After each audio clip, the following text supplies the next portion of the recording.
see, and I am inside the script tab, and inside the script tab I have this post response. Post response means any code that is inside the post response that would be executed after the request is processed or the response from the server is received. So I have this two line of code that says the token API status code is 200. So after the response is received, the post one is gonna execute this test and make sure the response is 200. So I have this code in here, and now I'm gonna run this. So the response is 200, as you guys can see, and if I go to the test results, it says token API status code is 200, same as what we have mentioned here. And then similarly, I'm going to the get driver endpoint again, and I am in the script tab, post response, and I have this two line of code, and this says driver API get API status code is 200. So if I hit send, and I got the 200 response, and if I go to the test results again, it says passed, driver get API test status code is 200.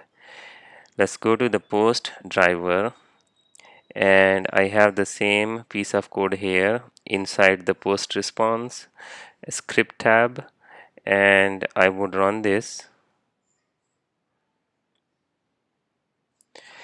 Now here, if you notice, I received 201, whereas I am saying that my response status code should be 200. So if I go to test results, it says failed. It says failed because it's expecting that this status code should be 200, but instead we received 201. So it failed the test.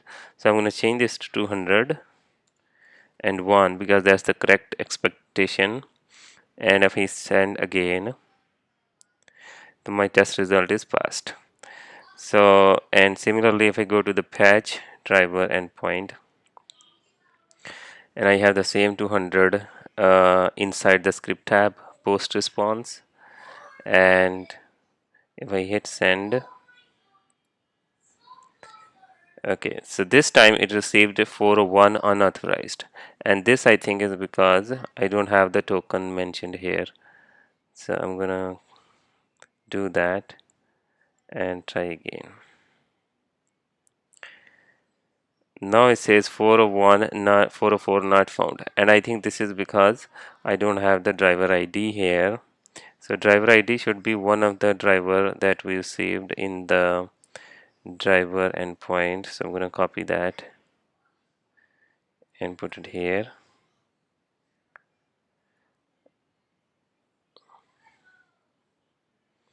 Now it is successfully able to update the driver information, and we received the response as 200, so it's passed the test, and we can check it here under the test results.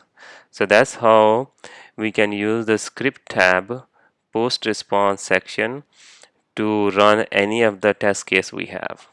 We will use this post response feature a lot in our coming up sections.